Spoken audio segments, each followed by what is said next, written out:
नमस्कार, news capital express में आपका स्वागत है। बुलेटिन की शुरुआत करते हैं खास खबरों के साथ। समाजवादी पार्टी मध्य प्रदेश की प्रदेश कार्य समिति बैठक आज प्रदेश अध्यक्ष रामायण पटेल की अध्यक्षता में संपन्न हुई। बैठक में घोषित एजेंडे के अनुसार सभी प्रदेश पदाधिकारी और जिला अध्यक्षों से चर्चा में भाग लेते हुए सदस्यता अभियान की समीक्षा पर चर्चा हुई। उपस्थित सभी पदाधिकारियों ने 10 लाख से ज्यादा सदस्य बनाने का लक्ष्य रखा। बैठक में उपस्थित सभी जिला अध्यक्षों ने अपने अपने जिलों की संगठन और गठन की जानकारी बैठक में देते हुए अपनी जिला कार्यकारिणी की सूची सौंपी। बैठक में समीक्षा के दौरान प्रदेश में जिन जिलों में संगठन कमजोर है वहां तत्काल मजबूत करने का निर्णय लिया। पार्टी कार्यालय भोपाल द्वारा प्रदेश पदाधिकारी और जिला अध्यक्षों को आवंटित सदस्यता पर्चियां तत्काल जमा कराने का निर्णय लिया गया। जो पदाधिकारी व जिला अध्यक्ष काम नहीं करना चाहते व सक्रिय रूप से काम नहीं किया वो स्वयं पद खाली कर पार्टी का सहयोग करें। कि ये कमी क्यों आ रही? इस कार्यालय में लोग बनते नहीं थे, इतनी ज्यादा भीड़ हो जाती थी कि समाजवादी पार्टी को तीसरे विकल्प के रूप में मीडिया भी छापने को तैयार होती थी कि समाजवादी पार्टी ही केवल विकल्प बन सकती है। हम इस पर रिसर्च नहीं करेंगे कि कमी कहां से आई। आज मैं यहाँ पे देख रहा हूँ प्रोग्राम रखा गया था, यही मकसद था और हम लोग समझते हैं कि आदरणीय आज अध्यक्ष जी आदेश पारित करेंगे जिसमें समस्त जो महासचिव जी हैं, प्रदेश के और भी पदाधिकारी हैं, प्रदेश वरिष्ठ उपाध्यक्ष भी हैं, हम लोग सब मिलकर आज रणनीति तय करके आज से समाजवादी पार्टी सड़कों पर आकर आंदोलन का काम आज से शुरू करें। आंदोलन तो चल रहा है लेकिन उसमें तेज़ी लाने के लिए हम लोग आज से प्रयासरत हैं। सभी जिला अध्यक्षों को आज समाजवादी पार्टी की प्रदेश कार्य समिति की मीटिंग थी जिसमें समस्त प्रदेश के जिले के पदाधिकारियों को या जिला अध्यक्षों को यहाँ बुलाया गया था। हमारा उद्देश्य मध्य प्रदेश में तीसरे विकल्प के रूप में हम लोगों को देखें, इस पे मंथन महासचिव जी भी, प्रदेश अध्यक्ष भी, समस्त मध्य प्रदेश के जो पदाधिकारी हैं वो मंथन कर रहे हैं। नया खुलासा कि सरकार की जन विरोधी नीतियों के लिए जो मेरे अध्यक्ष आदरणीय प्रदेश वर्किंग कमेटी है, जो मेरे जो वरिष्ठ हैं वो आदेश करते हैं उसको लाइन को मैं आगे लेके चलता हूँ। सर अब कहीं ना कहीं बहुत तेज चल रहा है सर, कांग्रेस के बीजेपी कोई विधायक उनके खिलाफ चाहे मेरे फादर क्यों ना हो, गलत करेंगे तो उनका ही विरोध करेंगे। आगे क्या और रणनीति है? रणनीति ये है कि सरकार की जन विरोधी नीतियों को लेकर सड़कों पर संघर्ष कर रहे हैं और ये संघर्ष जब तक सरकार को उखाड़ के नहीं फेंकेंगे, जब तक ये संघर्ष माननीय प्रदेश अध्यक्ष जी, महासचिव जी, उपाध्यक्ष जी सबके साथ ये संघर्ष हमारा सड़कों पर जारी रहेगा। नजर आएगी क्या ये जो जितने भी अभी आज ही हम तय कर रहे हैं कि इसी जनवरी में 10-11 जनवरी को हमारे मध्य प्रदेश में पूरे में संघर्ष किया जाएगा। हम लोग आंदोलन में रहेंगे और जेल भरने का काम करेंगे। ये सरकार की जन विरोधी नीतियों के खिलाफ हम संघर्ष करने जा रहे हैं और हर महीने हमारा आंदोलन होगा, संघर्ष होगा, क्योंकि इस समय जो सरकार है जनहित विरोधी है, जनता के लिए कोई काम नहीं कर रही है, सिर्फ घोषणा हो रही है। हमारे माननीय मुख्यमंत्री जी घोषणा कर देते हैं लेकिन ज़मीन में कोई घोषणा नहीं आती, कोई कार्य नहीं होता। सिर्फ मध्य प्रदेश हमारा कर्जों में ज़रूर बढ़ता जा रहा है, प्रगति हो रही है। आप लोगों को भी मालूम होगा कि हमारे माननीय मुख्यमंत्री जी हर महीने कभी 1000 करोड़ कभी 2000 रुपये करोड़ ले लेते हैं कर्जा, और उस कर्जे का भार जो है हमारे गरीब जनता पर बढ़ता जा रहा है। आप कह रहे हैं 1000-2000 करोड़ का कर्जा ले लेते हैं और घोटालों के ऊपर कुछ कहना चाहेंगे क्या? पूरे प्रदेश में हमारे जिलाध्यक्ष बन चुके हैं और सभी जिलाध्यक्षों ने अपने अपने जिलों में कार्य करना शुरू कर दिया है और राष्ट्रीय अध्यक्ष जी के निर्देशानुसार मैंने 50 सीटें भी चिन्हित कर लिया है और अति शीघ्र उनकी घोषणा भी की जाएगी। इस बार एक ही लक्ष्य है कि हमको सत्ता में भागीदारी होना, सत्ता चाहिए हमको। समाजवादी पार्टी के कुछ लोग लेटर पर विजिटिंग कार्ड घूम रहे हैं, उन पे क्या ध्यान करा आपने, क्या योजना उसके लिए आपको? ऐसा तो अभी नहीं देखने में आ रहा है। हमारे जो भी सदस्य हैं, जो भी हमारे पदाधिकारी हैं, सभी लोग सदस्यता में लगे हुए हैं, संगठन में लगे हुए हैं और सभी को निर्देशित किया गया है कि आप लोग संगठन को अधिक से अधिक मजबूत करें। वही मजबूती हमको विधानसभा चुनाव में काम आएगी। अध्यक्ष जी क्या नए घोटाले हो रहे हैं उसके बारे में क्या कहना चाहेंगे? अब ये सरकार तो घोटालों की सरकार है। मैं तो ये मानता हूँ इस समय सरकार का चक्र चलता है, सरकार काम अलॉट कर देती है, फिर अपने नेताओं को काम दे देती है, फिर वही पैसा लौट के सरकार के पास आ जाता। और सरकार का केवल एक ही उद्देश्य दिख रहा है, केवल चुनाव और चुनाव में पैसा खर्च करना, न कि जनता की सेवा, न कि भ्रष्टाचारियों की कार्रवाई नहीं कर रही, क्या मिली भगत है क्या?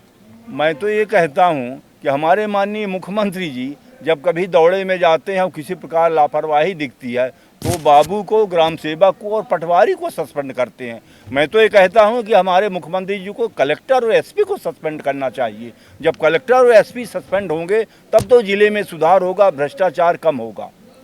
अभी 2 कलेक्टरों को हटा गया, एक कलेक्टर और एक तहसीलदार को हटाया। ये हटा देना, इसको मैं कुछ नहीं मानता भाई। ट्रांसफ़र तो ये प्रकृति का नियम जैसे है, तो सर्विस का नियम है कि आज यहाँ रहेगा कल वहाँ रहेगा। वैसे भी एडमिनिस्ट्रेटिव सूत्रों से जानकारी मिली थी, उनको भी वही जमीनी पट्टे को लेकर विवाद, इस वजह से हटाया गया टिंडोरी कलेक्टर को। ट्रांसफ़र के बारे में तो ये नियम है कि हर 3 साल में एग्जीक्यूटिव लोगों को ट्रांसफ़र होना चाहिए, लेकिन यहाँ तो 10-10 साल से लोग बैठे हैं। और रहा सवाल ज़मीनों का, ज़मीनों में तो बड़े बड़े घोटाले हो रहे हैं और भारतीय जनता पार्टी के लोग ही घोटाले कर रहे हैं। उन्हें वही दबाव बना करके सरकारी ज़मीनों पर कब्जा कर रहे हैं और वही अपने नाम से नामांतरण करा रहे हैं।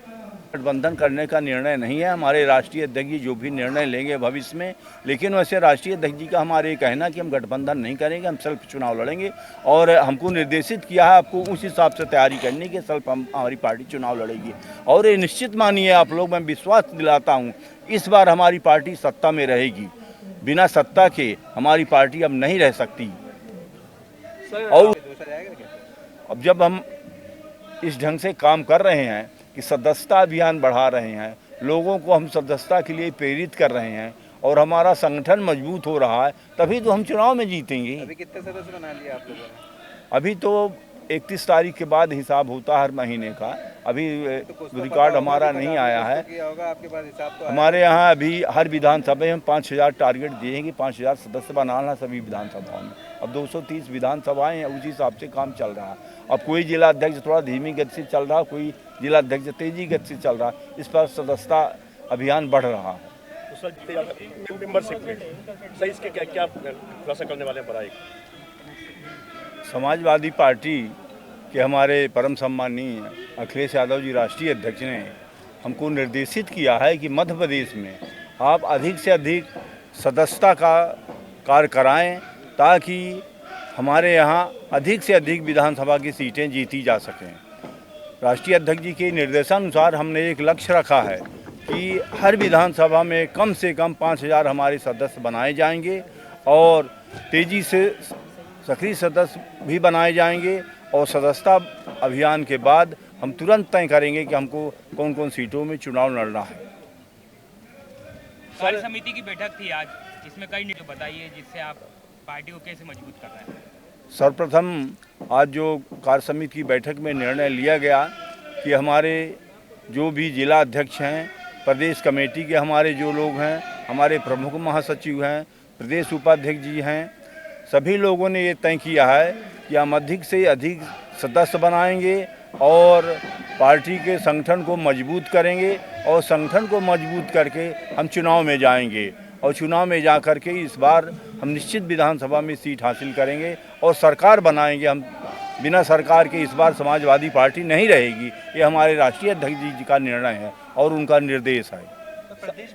चलने के लिए अब सदस्यों को, अपने जिला अध्यक्षों को, कार्यकर्ताओं को आगे बढ़ने के लिए हम प्रेरित करते हैं कि आप लोग संघर्ष करो और आगे आओ। आपने जैसे शमसुल हसन बल्ली को चुना है, आपने क्या ऐसे वो भी कार्यकर्ता चुन के लाओगे अब जो जिनमें एक जोश है, जिनमें कुछ करने का जुनून है? अभी तो हमारे शमसुल हसन बल्ली जी प्रदेश प्रवक्ता हैं, इनकी बहुत बड़ी जिम्मेदारी है प्रदेश के अंदर। इनको तो पार्टी का काम करना है और पार्टी को सत्ता में लाना है। इनके द्वारा पिछले दिनों एक प्रेस कॉन्फ्रेंस करके आरिफ मसूद के ऊपर गठबंधन करने का निर्णय नहीं है, हमारे राष्ट्रीय अध्यक्ष जी जो भी निर्णय लेंगे भविष्य में। लेकिन वैसे राष्ट्रीय अध्यक्ष जी का हमारे कहना कि हम गठबंधन नहीं करेंगे, हम सेल्फ चुनाव लड़ेंगे और हमको निर्देशित किया है आपको उस हिसाब से तैयारी करने की, सेल्फ हमारी पार्टी चुनाव लड़ेगी। और ये निश्चित मानिए आप लोग, मैं विश्वास दिलाता हूँ इस बार हमारी पार्टी सत्ता में रहेगी। बिना सत्ता के हमारी पार्टी अब नहीं रह सकती। राहतगढ़ में महानगरों की तर्ज पर सर्वे सुविधा युक्त अत्याधुनिक बस स्टैंड तैयार होगा। उक्त विचार राजस्व और परिवहन मंत्री गोविंद सिंह राजपूत ने सुर्की विधानसभा क्षेत्र के राहतगढ़ विकास खंड में बस स्टैंड की भूमि पूजन कार्यक्रम के अवसर व्यक्त किए। बस स्टैंड के भूमि पूजन के अवसर पर मंत्री गोविंद सिंह राजपूत ने कहा कि राहतगढ़ के विकास में पैसे बाधा नहीं बनेंगे। उन्होंने कहा कि राहतगढ़ को महानगरों की तर्ज पर विकसित किया जाएगा, जिसकी शुरुआत बस स्टैंड से की जा रही है। उन्होंने कहा कि राहतगढ़ में करोड़ों रुपए की लागत से अत्याधुनिक सुविधा युक्त बस स्टैंड तैयार किया जा रहा है। ये सौगात है राजस्व एवं परिवहन मंत्री माननीय श्री गोविंद सिंह राजपूत जी द्वारा हमारा राहतगढ़ नगर का बस स्टैंड कुछ इस तरह से होगा। ये सामने उसका नक्शा लगा हुआ है। आप सभी इसको केएल राठौड़ जी, लेखापाल जीएस दुबे जी, कार्य की ओर से श्री नवीन राय जी, व्यवहार आए और स्वागत करें। नगर परिषद अध्यक्ष श्रीमती प्रियंका गोलू राय जी, श्रीमती सितारा बी जहीर कुरैशी जी। बहुत बड़ा रोजगार मेले का आयोजन कराया क्योंकि ग्रामीणों को अच्छी नौकरी मिल सके। इसके लिए हमने करीब पूरे देश की 25 से 30 कंपनियां बुलाई थी और उन्होंने बहुत सारे लोगों को रोजगार के अवसर प्रदान भी किए हैं। 3 से 4 हज़ार वहाँ बेरोजगार बच्चे इकट्ठे हुए थे और आज राहतगढ़ में आप देख रहे हैं हमने 9 करोड़ रुपया यहाँ दिया है। इससे सुंदर बस स्टैंड बनेगा, सुंदर यहाँ दुकानें बनेंगी, सुंदर रेस्ट हाउस बनेगा और पैसे की आवश्यकता और दी जाएंगी। राहतगढ़ हमारा सुर्की विधानसभा का बहुत बड़ा कस्बा है, नगर पंचायत सबसे पुरानी है, सबसे सुंदर पुराना शहर है। इसको और सुंदर बनाने के लिए हम अपनी तरफ से कोशिश कर रहे हैं और आज यहाँ सबके प्रयास से अभी राहतगढ़ अकेले में कम से कम मैं समझता हूँ 200 करोड़ काम चल रहा है। नए साल पर क्षेत्रवासियों को क्या संदेश? नए साल पर हमारे सभी विधानसभा के किसान भाइयों के लिए, व्यापारियों के लिए, बुजुर्गों को, नौजवानों को, सबके लिए बहुत ढेर सारी शुभकामनाएं। वो आगे बढ़ें, स्वस्थ रहें और अपने जीवन में जो अपेक्षा उम्मीद की है वो ईश्वर उनकी पूरी करें। गढ़ा थाना क्षेत्र में दहेज के चलते महिला को प्रताड़ित करने का मामला सामने आया है। महिला गोहलपुर थाना क्षेत्र के रहने वाली थी, जिसकी कुछ वर्ष पहले ही शादी गढ़ा क्षेत्र के रहने वाले युवक से हुआ था। शादी के बाद महिला को लगातार उसका जेठ शाहरुख उसे दहेज के रूप में 2 लाख रुपए की रकम मांग रहा था। महिला को आए दिन उसका जेठ उसे रकम ना लाने पर प्रताड़ित कर रहा था, जिसके बाद महिला गढ़ा थाने पहुंची और मामले की शिकायत पुलिस से की। पूरे मामले की जानकारी देते हुए गढ़ा थाने में पदस्थ उप निरीक्षक रजनी पटेल ने बताया कि गोहलपुर निवासी महिला का विवाह गढ़ा निवासी शाहरुख से हुआ था। शादी के कुछ माह तो ठीक ठाक बीते, लेकिन उसके बाद महिला का जेठ लगातार उसे दहेज की रकम 2 लाख रुपए मायके से लाने के लिए प्रताड़ित करने लगा। आए दिन की प्रताड़ना से तंग आकर पीड़ित महिला गढ़ा थाने पहुंची और मामले की शिकायत पुलिस से की। पुलिस ने महिला की शिकायत पर दहेज प्रतिषेध अधिनियम के तहत मामला दर्ज कर जांच शुरू कर दी है। पीड़ित महिला द्वारा बताया गया कि उसके ससुराल में उसके जेठ द्वारा उससे दहेज की मांग को लेकर प्रताड़ित करता है और जान से मारने की धमकी देता है और बोलता है कि जब तक 2 लाख रुपए नहीं लेके आओगे तब तक घर में घुसने नहीं देंगे। जिस पर से पीड़ित की रिपोर्ट पर थाना गढ़ा में 498, 323, 506, 3/4 दहेज प्रतिषेध अधिनियम के तहत मामला पंजीबद्ध करके विवेचना की गई है और जो मामला भी विवेचनाधीन है। हाँ मैडम, ये महिला कहाँ की रहने वाली है? जो आरोपी है वो कहाँ के निवासी है, क्या नाम है? आरोपी थाना गढ़ा क्षेत्र के निवासी हैं और जो पीड़ित महिला है वो गोहलपुर थाना क्षेत्र की है। जो आरोपी है इनके नाम क्या है? आरोपी है शाहरुख नाम है आरोपी का, तो थाना गढ़ा क्षेत्र का है शाहरुख। आपका नाम? उप निरीक्षक रजनी पटेल। कोरोना की लहर के डर के बीच जबलपुर में काफी समय बाद एक कोरोना पॉजिटिव का केस सामने आया है। बिलहरी निवासी एक महिला अमेरिका से कुछ दिन पहले जबलपुर लौटी थी, जिसके बाद उसे सर्दी खांसी हुई और उसने जब जांच कराई तो वह पॉजिटिव निकली। जिला प्रशासन को जब इसकी जानकारी लगी तो महिला को घर पर ही आइसोलेट कराया गया। कोविड मरीज की पुष्टि करते हुए मुख्य चिकित्सा और स्वास्थ्य अधिकारी डॉक्टर संजय मिश्रा ने बताया कि बिलहरी निवासी महिला को अमेरिका से लौटी थी, उसे सामान्य सर्दी खांसी थी। टेस्ट करवाने पर वह पॉजिटिव निकली है। महिला के परिवार के लोगों का टेस्ट कल किया जाएगा। वहीं महिला का एक बार फिर कल टेस्ट होगा, जिसके बाद जीनोम सीक्वेंसिंग के लिए सैंपल ग्वालियर भेजा जाएगा। सीएमएचओ मिश्रा का कहना है कि जबलपुर वासियों को घबराने की कोई ज़रूरत नहीं है। कोविड के दौरान आज जबलपुर में एक महिला जो बिलहरी क्षेत्र में है, ये कोविड पॉजिटिव पाई गई हैं। इनकी ट्रैवल हिस्ट्री है, ये अमेरिका से 23 दिसंबर को भारत आई हैं और दिल्ली से आगरा होते हुए जबलपुर आई हैं। यहाँ इनके पेरेंट्स रहते हैं।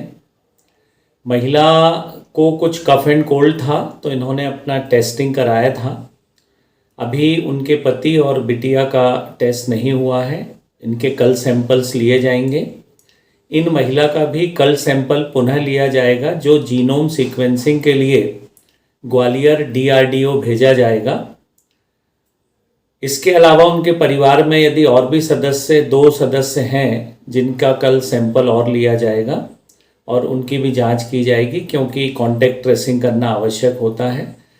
घबराने की आवश्यकता नहीं है, सब एहतियात बरतें और कोविड प्रोटोकॉल्स का फ़ायदा जो पालन करने के लिए कहा गया है वो करें। जबलपुर अवैध शराब तस्करी पर अंकुश लगाने के लिए लगातार पुलिस द्वारा कार्रवाई की जा रही है। इसी क्रम में क्राइम ब्रांच और कोतवाली पुलिस ने संयुक्त कार्रवाई करते हुए चांडाल भाटा के अवैध शराब तस्करों को गिरफ्तार कर शराब जब्त की गई। जहां कोतवाली थाना प्रभारी अनिल गुप्ता ने जानकारी देते हुए बताया कि विश्वसनीय मुखबिर से सूचना मिली है कि चांडाल भाटा में एक कार से कुछ तस्कर भारी मात्रा में शराब तस्करी कर ले जा रहे हैं। वहीं सूचना पर तत्काल कार्रवाई के लिए टीम गठित करते हुए मौके पर दबिश देते हुए बताए गए। कार के नंबर MP 17 CA को रोककर तलाशी ली गई, जिससे 4.5 पेटी अवैध इंग्लिश शराब कीमत 70,000 रुपये जब्त करते हुए कार में सवार 2 आरोपी सुनील राजपूत और प्रेम गुप्ता को गिरफ्तार करते उनके विरुद्ध मामला दर्ज करते हुए कार्रवाई की गई है। जी हाँ, कल मुखबिर की सूचना पर क्राइम ब्रांच के सहयोग से ये कार्रवाई की गई है, जिसमें चंडाल भाटा शराब दुकान के पास में एक जाइलो गाड़ी MP 17 CA 3524 इस गाड़ी के संबंध में मुखबिर की सूचना प्राप्त हुई थी कि इसमें अवैध शराब का परिवहन किया जा रहा है। मुखबिर की सूचना की तस्दीक की गई और गाड़ी को जब घेराबंदी कर पकड़ा गया, इसमें 4.5 पेटी इंग्लिश शराब पाई गई है, जिसमें आरोपी सुनील राजपूत एवं प्रेम किशोर गुप्ता निवासी विजयनगर, इनके विरुद्ध आपराधिक प्रकरण धारा 34(1), 36, 42 आबकारी एक्ट का पंजीबद्ध किया जाकर आरोपी को गिरफ्तार किया गया है एवं माल की जब्ती की गई है। आपराधिक प्रकरण पंजीबद्ध हुआ है। सर, लगभग कितने कीमत की होगी? ये लगभग 70,000 रुपये की।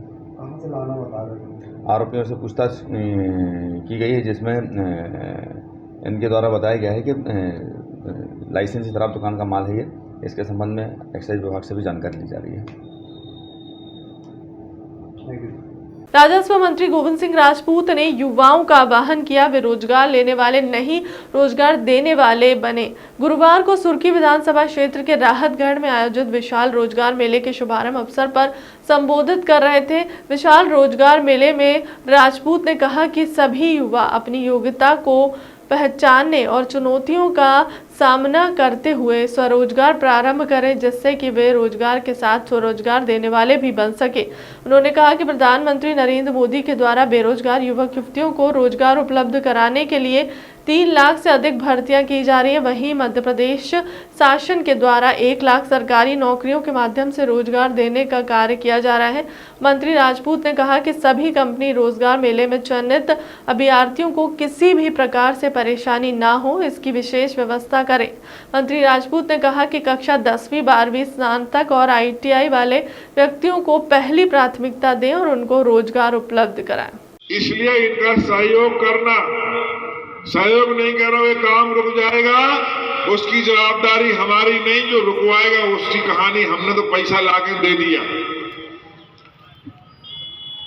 इसलिए कोई चीज को बनने में समय लगता है, समय में सहयोग करें तो वो जल्दी बन जाएगी। लेकिन इतना हमारा कहना है, जब बन जाएगी तो आपको भी अच्छा लगेगा, हमारे जो बाहर के लोग राहतगढ़ आएंगे उन्हें भी लगेगा कि हाँ यार कोई चीज बनी है।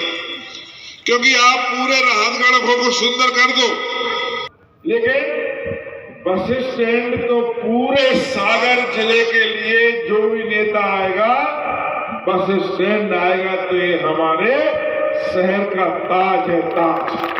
अगर यहाँ बहुत लोगों की डिमांड थी कि बहुत सारे हमारे लोग बरवान नहाने जाते हैं, तो हमने उनके लिए बस चलवा दी है, आराम से आप बरवान नहाने जा सकते हो। वाटरफॉल की बात आ चुकी है, वाटरफॉल के लिए हमने अभी 1 करोड़ रुपया और दे दिया है, ताकि बहुत सारी चीजें वहां और सुंदर सुंदर बन जाए। इनका प्रयास लगातार हमारा चल रहा है। हमारे अनुसूचित जाति के लोग हैं, बच्चों के लिए छात्रावास एक था, एक छात्रावास हमने और दे दिया है 5 करोड़ रुपए का। 5 करोड़ रुपए का बहुत बड़ा छात्रावास बन रहा है हमारे अनुसूचित जाति भाइयों बच्चों के लिए। वो भी यहाँ रहेंगे, उनके रखने की व्यवस्था हो गई है। अभी जो स्टेडियम बनवाया है हमने, स्टेडियम बाहर का बनवा दिया। कई लोग कहने लगे भाई साहब ऐसा स्टेडियम बनवा दो इसके अंदर जिसको बोलते हैं इंडोर, लोग बाहर भी खेलें और अंदर भी खेलें। तो उसके लिए भी हमने 60 लाख रुपया मंजूर कर दिया है। तो स्टेडियम के अंदर एक और छोटा स्टेडियम बन रहा है। अब 2 साल निकल गए कोरोना महाबीमारी में 2 साल हमारे जो खराब हुए। अगर वे 2 साल कोरोना नहीं होता तो आज राहतगढ़ की तकदीर और तस्वीर बदल जाती। हमको बहुत कम समय मिला, लेकिन कम समय में भी हर दिन हम कोशिश करते हैं कि राहतगढ़ जैसे भी हो, जो हो, यहाँ काम आए। आपकी अस्पताल है, आप लोगों को पता नहीं, आपका अस्पताल पहले स्वास्थ्य केंद्र था, जिंदगी से स्वास्थ्य केंद्र ही है। इसको हमने बनवा दिया है सिविल अस्पताल। अब ऑपरेशन लगे रहते थे और जो भी बनता था, जो भी मिलता था, वो राहतगढ़ के हर क्षेत्र को लाने का प्रयास करते थे। हमेशा हम बोलते हैं कि हमने 3 संकल्प लिए थे। पहला, राहतगढ़ विधानसभा, पूरी विधानसभा के राहत पूरे गांव में, हर गांव में रोडें बनवाना। ये बार बार हम याद दिलाते हैं। जो गांव के लोग यहाँ बैठे हैं वो जानते हैं कि 25 साल पहले एक रोड नहीं थी, आज हर गांव में रोड है, हर गांव में स्कूलें बनवा दी, हर गांव पानी की व्यवस्था करवा रहा हूं। और राहतगढ़ चूंकि पूरे क्षेत्र के लिए राहतगढ़ आना पड़ता है। और राहतगढ़ जब भी हम संतो भैया के यहाँ बैठते थे चाय पीने, तो देखते थे सामने के वही टूटा फूटा हमारा बस स्टैंड, वही छोटी छोटी दुकानें। अब चूंकि हमारे यहाँ जगह कम है, अगर जगह हमें खुला मैदान मिल जाता तो भोपाल का डीवी माल राहतगढ़ में खड़ा करवा देगा। अब जगह ही नहीं। छोटी सी कोशिश की है, इस कोशिश में हमारा सभी दुकानदार लोग सुन रहे हैं, सभी राहतगढ़ के नेता सुन रहे हैं, सभी हमारे कार्यकर्ताओं, सभी आम लोग सुन रहे हैं। आप सबको भी सहयोग करना पड़ेगा। देखो, कोई चीज बनती है तो समय लगता है। हमेशा आप अपना घर बनाते हो तो आपके घर में पहले नींव खुलती है, दीवारें टूटती हैं, कीचड़ मचती है, गंदगी होती है, लेकिन 4-6 महीना 1 साल में आपका सुंदर घर बन जाता है। आने जाने में परेशानी आपको हो रही है, हमें भी हुई, लेकिन 4-5 महीना बाद आप देखना, गाड़ी नहीं कहती है, बनता सड़क रोड बनना है और ये खम्भे लग रहे हैं बीच में बनेगा डिवाइडर, वहां लगेंगे सुंदर सुंदर पेड़, सुंदर सुंदर लाइटें, रोड चौड़ा होगा। लेकिन अब इस जो आज हमें बनवा रहे हैं, शासकीय रेल पुलिस के स्थापना दिवस पर खास बनाने के लिए जीआरपी प्रदेश भर में कार्यक्रम आयोजित करने जा रही। इस कार्यक्रम में पुलिस के जवानों को खेलकूद और अन्य सांस्कृतिक कार्यक्रम में हिस्सा लेने के लिए कहा गया। राजधानी में भी आयोजन किया जाएगा। महेंद्र सिंह सिकरवार आईजी रेल ने बताया कि जवानों को फिट और तंदुरुस्त रखने के लिए खेलकूद जरूरी है, इसलिए स्थापना दिवस पर इसके आयोजन किए जाएंगे। प्रदेश भर में जीआरपी मुख्यालयों में कार्यक्रम होंगे, इसमें जवानों को हिस्सा लेने के लिए कहा गया है। दादी की जीआरपी 156वां स्थापना दिवस मनाने जा रही है। आज तक रिश्ता जुड़ा हुआ है, पहले तो था ही लेकिन अभी भी जुड़ा हुआ है। तो मुझे तो हमेशा ये स्पोर्ट्स की यूनिफॉर्म हमेशा ही आकर्षित करती रही है और आप सब लोगों को यहाँ पर एक नई ऊर्जा मिलेगी निश्चित रूप से, क्योंकि आप एक दूसरे से मिलने का एक अवसर भी मिलेगा यहाँ पर। तो ये स्थापना दिवस इसलिए हम लोगों ने मनाया है कि आपको पता हो कि शासकीय रेल पुलिस को 156 वर्ष हो गए हैं और हम जिस संस्था में काम कर रहे हैं उसके प्रति हमें गर्व होना चाहिए। तो ये इसी भावना के साथ में और खेल भावना से हमेशा एक अनुशासन आता है और निश्चित रूप से एक जीतने की स्पीड आती है, जो हमारे व्यावसायिक कार्यों में हमेशा हमारा संबल बढ़ाती है। और मैं ऐसी उम्मीद करता हूं कि हम सब लोग शासकीय रेल पुलिस को नई ऊंचाइयों तक ले जाएंगे और आज अच्छे खेलों में भी अच्छा अपना एक आप स्थान यहाँ पर स्थापित करेंगे। और हम सुनेंगे कि सभी लोग सभी खेलों में जो लोग भाग ले रहे हैं उन्होंने किसी ने विजय प्राप्त की है, किसी ने रिकॉर्ड बनाया है। तो सबको बहुत बहुत शुभकामनाएं, धन्यवाद। जय हिंद, जय भारत। मंच पर उपस्थित हमारे पुलिस अधीक्षक रेल भोपाल श्री हितेश चौधरी, पुलिस अधीक्षक रेल जबलपुर श्री विनायक वर्मा जी, एडिशनल एसआरपी इंदौर श्री खाका, एडिशनल एसआरपी वर्मा और समस्त खिलाड़ीगण जो समक्ष में मौजूद हैं और हमारे सभी साथीगण जो यहाँ पर थाना प्रभारी और उप पुलिस अधीक्षक यहाँ मौजूद हैं।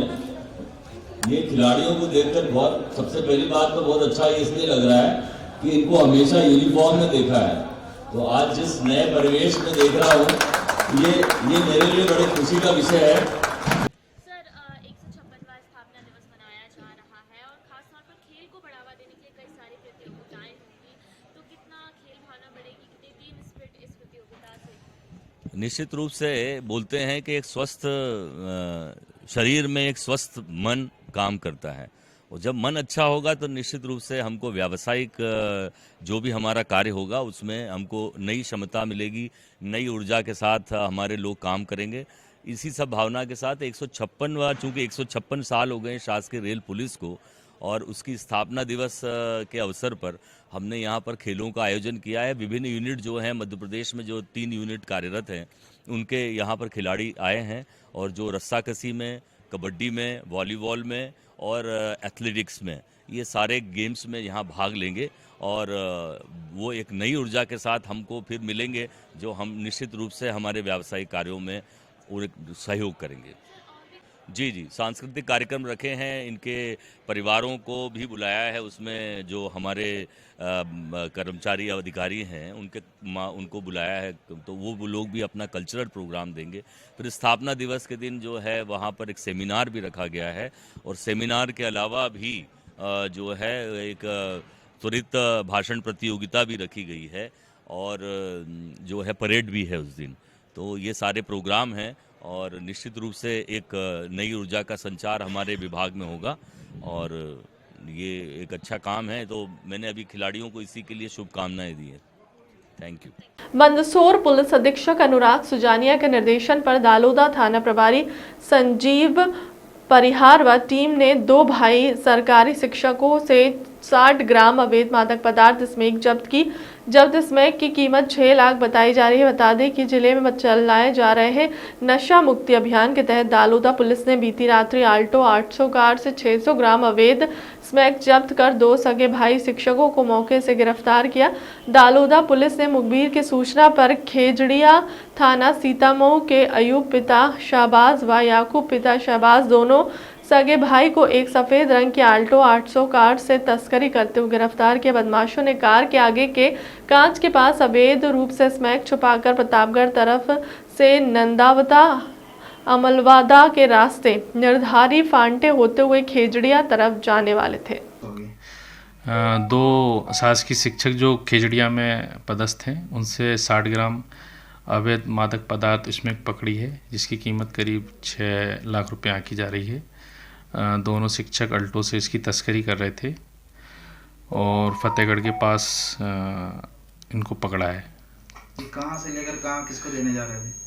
ये सगोरिया से आ रहे थे और खेजड़िया तरफ जा रहे थे। विस्तृत पूछताछ के लिए इनका पीआई लिया जा रहा है। कितने आरोपी हैं? 2 आरोपी हैं अभी। और आगे आरोपी अभी पूछताछ के बाद क्लियर हो पाएगा। अब तक की खबर में इतना ही। देश दुनिया की तमाम बड़ी खबरों के लिए बने रहे न्यूज़ कैपिटल एक्सप्रेस के साथ। नमस्कार।